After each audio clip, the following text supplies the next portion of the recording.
ustazah dan anak muda. Ni kelas yang terakhir tasawuf Islam ni. Jom kita belajar PDPR. Ustazah dah tunggu tu. Jom.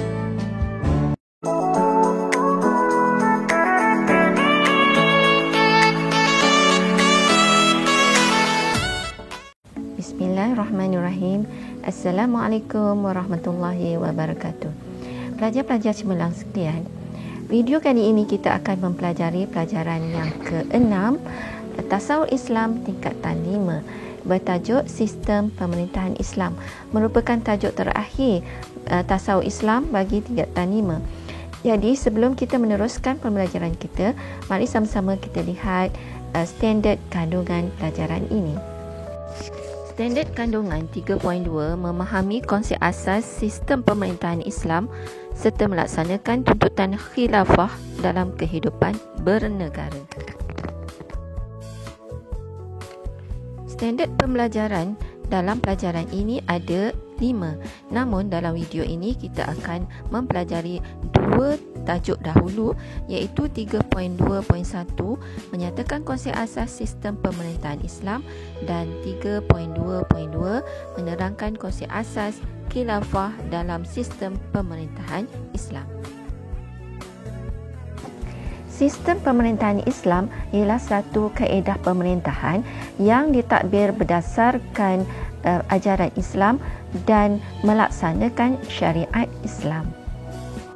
Pelajar-pelajar cemerlang sekalian, mari kita lihat ciri-ciri sistem pemerintahan Islam. Terdiri daripada 8 perkara. Yang pertama, meletakkan Allah SWT sebagai pemegang kuasa yang mutlak, manakala manusia sebagai khalifah hanya pemegang amanah. Kedua, peranan umat Islam sebagai khalifah yang diamanahkan untuk memakmurkan muka bumi. Ketiga, mengamalkan syura dalam pemerintahan berdasarkan Al-Quran dan hadis. Keempat, segala perkara yang diputuskan dan dilaksanakan dalam pemerintahan bersesuaian dengan kehendak rakyat serta bertepatan dengan syariat Islam. Manakala yang kelima, melaksanakan amar makruf dan nahi munkar, iaitu menganjurkan kebaikan serta mencegah daripada melakukan kejahatan. Keenam, rakyat terdiri daripada golongan yang meyakini prinsip dan dasar negara Islam serta mematuhi undang-undang yang ditetapkan. Ketujuh, bebas daripada ikatan keturunan, warna kulit, kawasan geografi dan sebagainya. Dan yang ke-8, negara Islam mengutamakan penghayatan akhlak yang mulia dalam semua aspek kehidupan. Ketika Rasulullah SAW mentadbir kerajaan Madinah, baginda telah melaksanakan konsep syura dan juga membentuk piagam Madinah untuk menyelaraskan pentadbiran di kota Madinah. Contoh konsep syura yang dilaksanakan pada zaman Rasulullah SAW antaranya ialah Rasulullah SAW berbincang dengan para sahabat seperti Sayyidina Abu Bakar As-Siddiq dan Umar Al-Khattab berkaitan dengan isu tawanan perang Badar. Ketika itu Rasulullah telah mengikut pandangan Sayyidina Abu Bakar As-Siddiq dan majoriti sahabat yang menyatakan supaya tidak dibunuh tawanan perang ketika itu.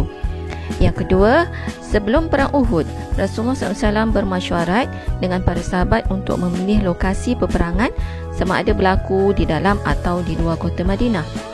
Baginda berpendapat agar peperangan berlaku di dalam kota Madinah, sedangkan majoriti berpendapat sebaik-baiknya peperangan berlaku di luar kota Madinah dengan mengambil kira maslahah kepada umat Islam pada masa itu.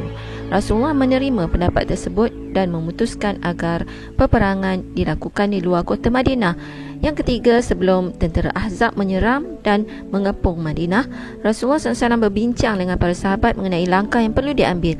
Pada ketika itu, Salman Al-Farisi mencadangkan agar mereka menggali parit yang dalam di sekeliling Madinah dan Rasulullah SAW menerima cadangan tersebut. Piagam Madinah diasaskan oleh Nabi Muhammad SAW pada tahun 622 Masihi. Merupakan perlembagaan bertulis pertama di dunia.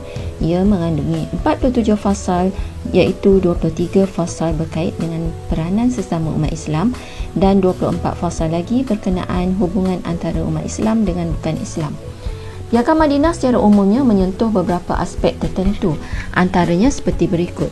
Pertama, kepimpinan negara. Rasulullah merupakan pemerintah dan ketua negara.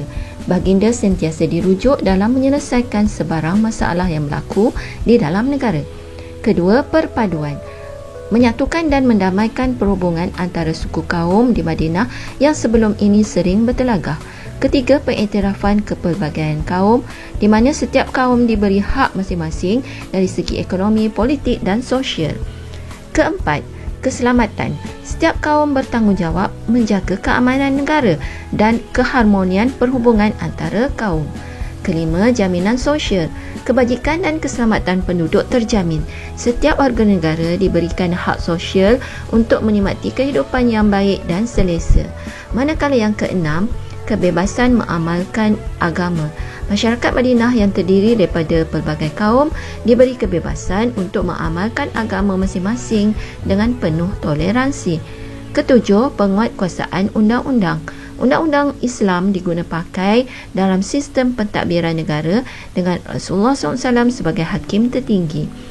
Manakala ke-8, hak asasi manusia. Setiap kaum di Madinah diberikan hak terhadap diri, harta dan mendapatkan perlindungan. Ke-9, tanggungjawab. Setiap individu bertanggungjawab untuk melaksanakan tuntutan yang termaktub dalam Piagam Madinah demi merealisasikan keamanan dan keharmonian negara. Ke-10, hubungan luar. Hubungan luar negara dijalin dengan kebenaran dan persetujuan Rasulullah SAW sebagai ketua negara. 3.2.2 konsep asas khilafah dalam sistem pemerintahan Islam terdiri daripada 3. Pertama ialah khilafah, iaitu sistem pemerintahan Islam yang dinaungi oleh seorang pemimpin Islam yang adil, taat dan patuh kepada syariat Islam. Kedua, khalifah. Khalifah bermaksud individu yang diamanahkan oleh Allah SWT untuk mengurus dan mentadbir dunia mengikut syariat Allah SWT. Ketiga ialah rakyat. Rakyat bermaksud seluruh penduduk dalam sesebuah negara yang berkewajipan untuk mentaati khalifah selagi tidak bercanggah dengan syariat Islam. Mari kita bincangkan ciri-ciri khilafah. Pertama, melaksanakan undang-undang Allah SWT dalam segala urusan pemerintahan bersumberkan Al-Quran dan Hadis. Kedua, melaksanakan amar makruf dan nahi mungkar dapat mewujudkan kesejahteraan kepada seluruh rakyat dan mendapat keredaan Allah SWT. Ketiga, menegakkan keadilan tanpa membezakan pangkat, ikatan kekeluargaan atau warna kulit. Keempat, mewujudkan perpaduan dalam kalangan rakyat di mana sikap ini berteraskan kepada saling hormat menghormati, tolong menolong dan bertolak ansur bagi mengelak berlakunya perpecahan dan persengketaan. Pelajar-pelajar cemerlang sekalian, syarat menjadi khalifah ada banyak.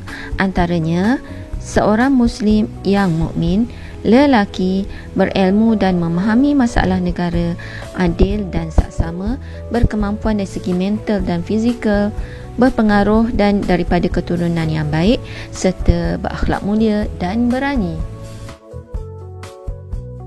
Kalau tadi kita telah membincangkan ciri-ciri khilafah, sekarang mari kita tengok ciri-ciri khalifah pula.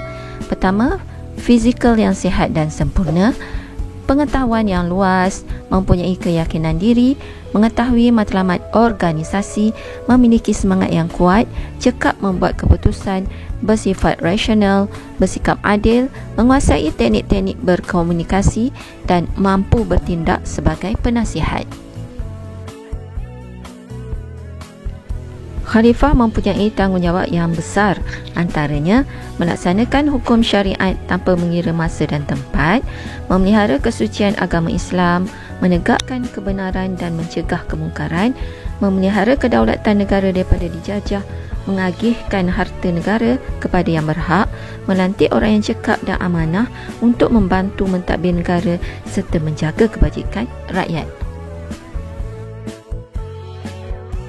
Setelah melihat tanggungjawab khalifah, sekarang mari kita lihat pula tanggungjawab rakyat.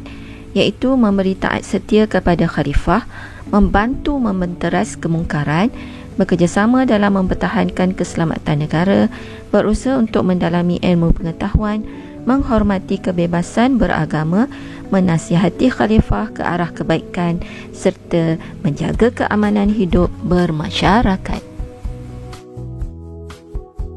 Sekarang mari kita lihat pula hak khalifah, mendapatkan ketaatan dan kesetiaan daripada orang di bawah kepimpinannya selagi tidak bercanggah dengan akidah syarak dan akhlak Islam. Kemudian kita lihat pula hak rakyat, iaitu hak memilih khalifah, hak mendapat pendidikan, hak mendapat perlindungan dan jaminan keselamatan, hak mencari harta dan membelanjakannya, serta hak kebebasan bersuara dan memberi pendapat. Kesimpulan dalam video kita pada kali ini antaranya,